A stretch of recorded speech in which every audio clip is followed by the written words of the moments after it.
Yo, what is going on, guys? Welcome back to another build video. This build video is for the Elder Mage, which is my latest 1-bar sorcerer PvP build. It's got 44k max magicka. It's got 3 shields. It is a 1-bar and it has got about 2.2k recovery, so it's got nice big stats. So we're going to jump into the skills first. So the first skill I'm using is Crushing Shock, one of the best skills in the game. It hits with flame damage, frost damage and shock damage, and it also interrupts enemies that are casting, sets them off balance, etc. It stuns them. It's just the best skill you can use on a Mage, Sorc and a lot of other classes as well. But very, very strong. We've got our streak, so we can flash forward, do shock damage and stun your enemies. We've got the crystal frags, which hits super hard, and it hits even harder when it glows red. And it says while slotted, casting a non-ultimate ability has a 33% chance to cause your next crystal frags to be instant. So it'll be an instant cast, it goes red and it deals more damage, hits very, very hard. We've got the Hardened Ward, which is a nice big fat shield. It's got 20k on here at the moment, but obviously it will be halved with the Battle Spirit debuff in PvP scenarios, but it's still a nice big shield. And you also get that lovely instant heal, 7,322 health. That's very nice. It's capped at either your max health or magicka, and the shield is capped at 72% of your max health, so it scales off them and then it's capped. We've also got the Harness magicka, which again is a lovely shield. It's not as big as the Hardened Ward, it's a bit smaller, but what is nice about this shield is whenever it absorbs damage you restore magicka, so it's going to make your sustain very, very strong, so you can definitely spam a lot of abilities and you'll be okay for recovery. And the ultimate I'm using is Absorption Field, which is an underused ultimate. If you hit the ultimate, you can put it wherever you want. I usually put it on top of a lot of enemies fighting, and then you can sort of streak in and get them. It stuns them, and they're also silenced as well, so they can't use any magicka abilities effectively. So when people panic, a lot of people don't use this, and a lot of people are not really aware of it half the time, and because it's underused, it can really shock people because they're not expecting it.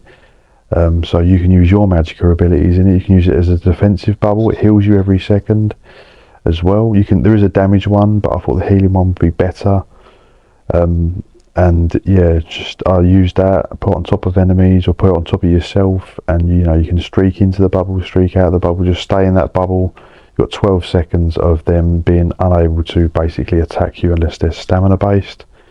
So it's really, really good. Really, a lot of the heals are magicka based, so again they're sort of really in real trouble and they've got to get out of the bubble fast.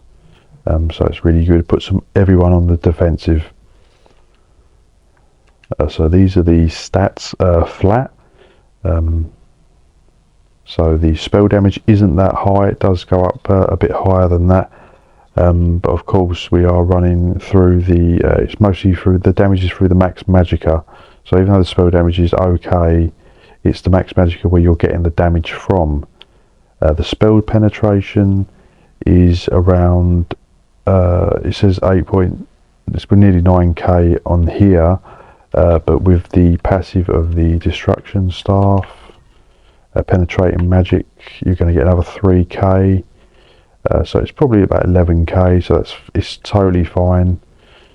The physical and spell resistance are fairly low, but again, because you've got 3 shields, it's not too bad. I don't feel that squishy, surprisingly. I was worried about the physical resistance and spell resistance. But again, just be careful of people that are melee. That is where you're vulnerable, but that is when you streak away. It's keeping your distance and range, but I'll get into all that afterwards. Critical resistance is nice at 2400. So the max Magicka is 40, health 24. Like I said, you could put it all into Magicka, but you've got to be careful of your health pool. Once you get very confident with the shields and you've got to constantly maintain them up, you probably could drop the health. I know some Magicka sorcerers do go down to about 24k health, so you probably could. So as you gain in confidence, you could probably drop that and put more into Magicka. But I would recommend as a starter just to have the health around 28k. And the food we're using is the Witch Mother's Potent Brew, which gives you Magicka recovery, max Magicka and max health. And I've got I haven't actually got the vampire on here, believe it or not. All the clips I showed in the previous thing were not with even vampire, and it was already fairly tanky. So like I said, you do need to run vampire for the undeath passive, but you can definitely play the build without the vampire, as all the clips and all the plays I've been doing is with no vampire. I've only just got it. The Mundus is the Mage for max Magicka, so make sure you have all your passives in on your class abilities, skill lines, all your passives in Destruction Staff, light and medium and heavy. You want all three. Like I said, I haven't got the vampire, but try and get the vampire for the Undaunted the Undeath passive. That's going to give you 30% damage reduction. But yeah, like I said, I haven't actually been running that at all, so it's going to be only stronger. Try and get your Undaunted if you can to 9. Again, I haven't got it, so I didn't have it optimal. Have your Assault and Support skill lines. You don't need the Fighters Guild. I am a Dark Elf, which gives you max Magicka and stamina. Get flame resistance, so again you'll be more resistant to them Dragon Knights. And you also get the weapon and spell damage. And make sure in alchemy you have the medicinal use, so your potions last a bit longer. So we're going to the champion points now. So again, green, I would just recommend Rationer and Liquid Efficiency, as if you're running, say you are running Smoked Bear Haunch or an expensive food, it's best to have Rationer on to make them last longer. Liquid Efficiency, so your potions last longer, because on PC they are super expensive. Console's not too bad, but for some reason PC is super dear, so I would always recommend Liquid Efficiency on. I've got the Gifted Wire for just movement speed, and Steed's Blessing for more movement speed. The blue CP, I've got Resilience for the critical resistance, got Deadly Aim for damage done direct and single, Master at Arms, got the Fighting Finesse for a bit of crit and healing.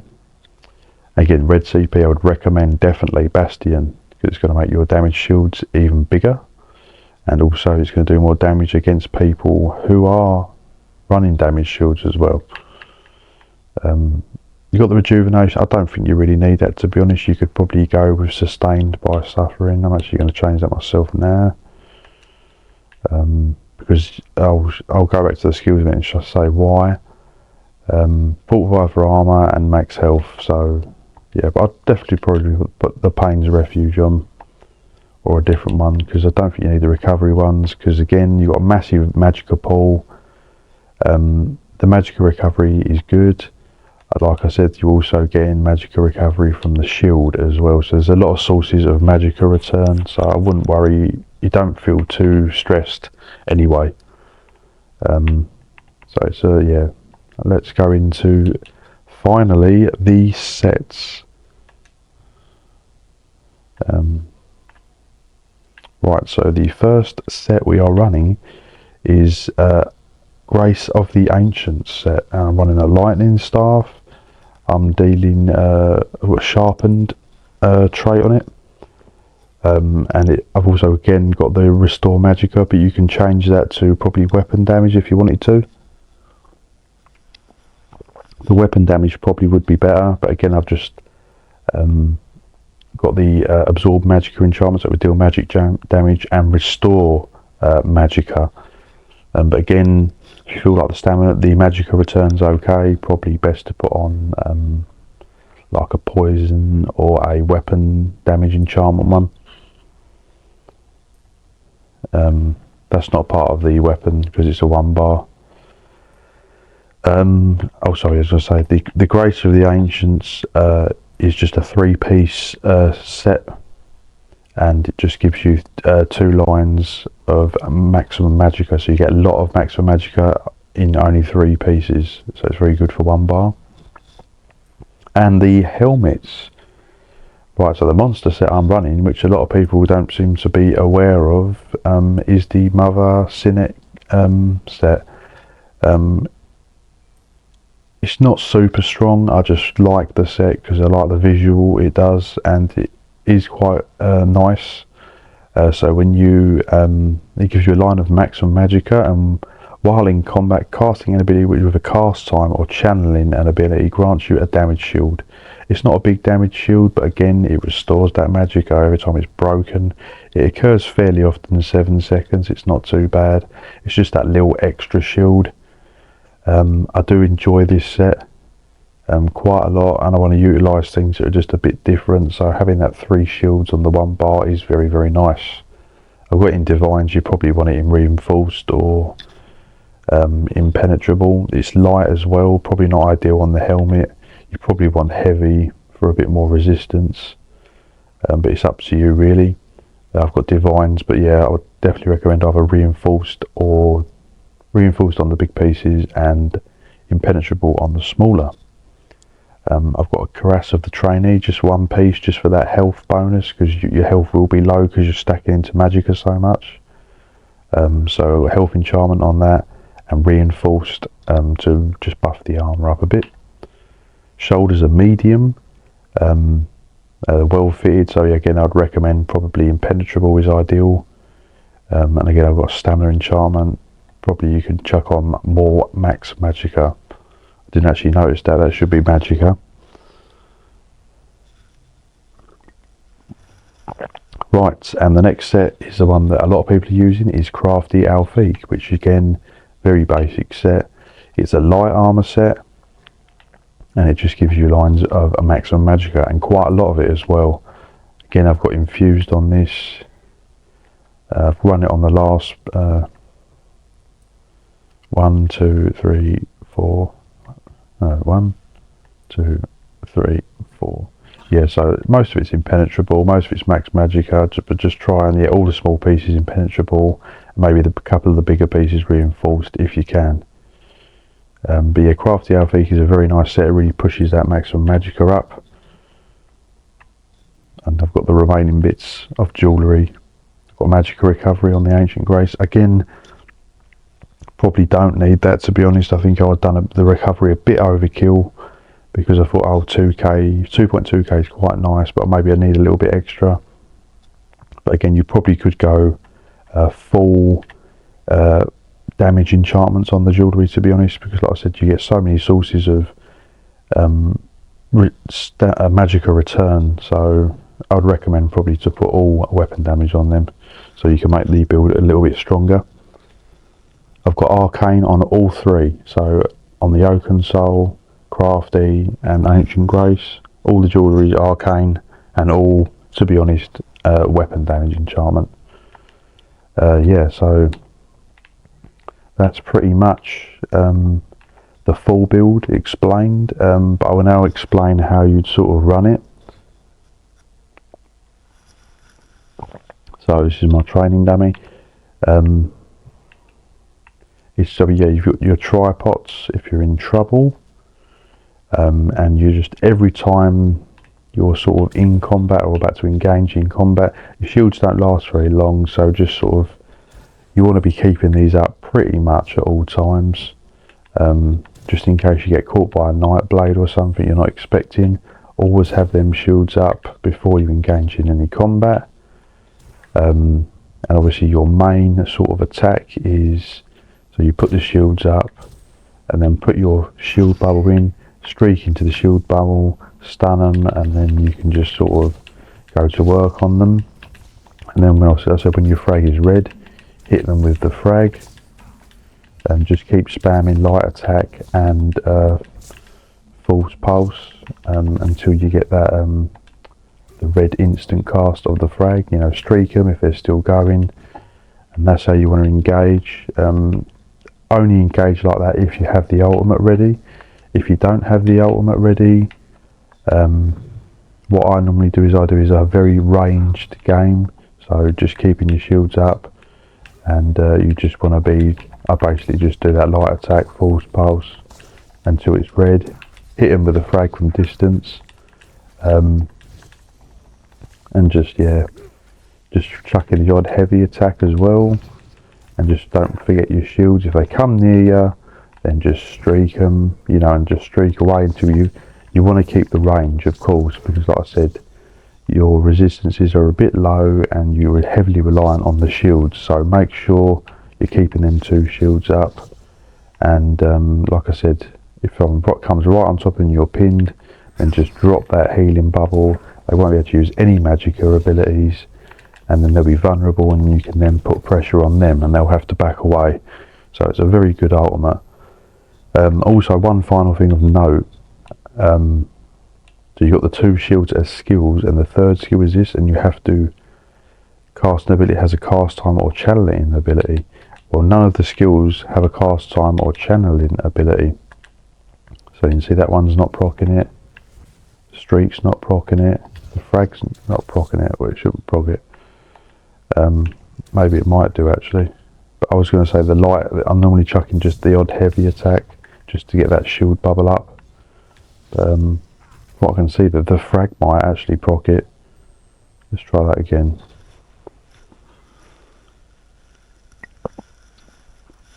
Just to double check.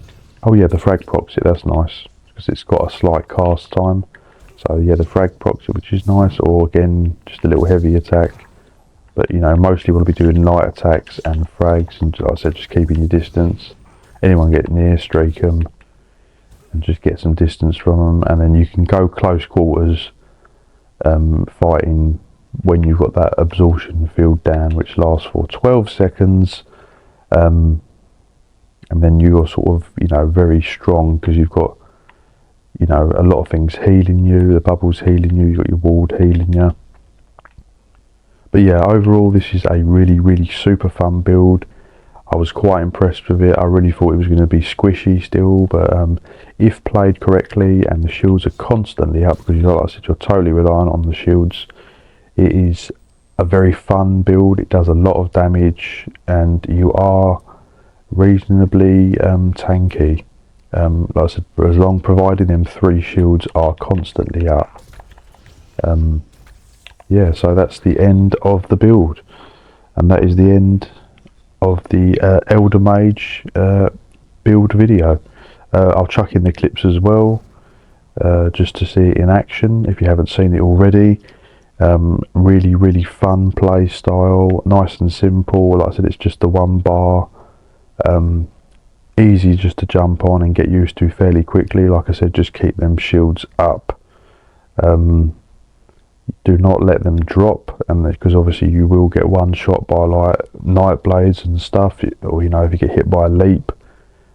So make sure you've got them shields up, them 3 up, and then you should be fine. And just keep your distance from enemies. Don't let them come in close. Like as I said, you are vulnerable to stamina based attacks, like I said, because the absorption field is only going to stop magicka based. Obviously most skills in the game are magicka based, but again, people coming in wrecking blows and that, you want to just streak away and keep your distance. So I hope everyone likes this build video. Drop it a like please, and if you could subscribe to my channel as well, that would be really help me out as well. And enjoy the clips, and I'll see you in the next video.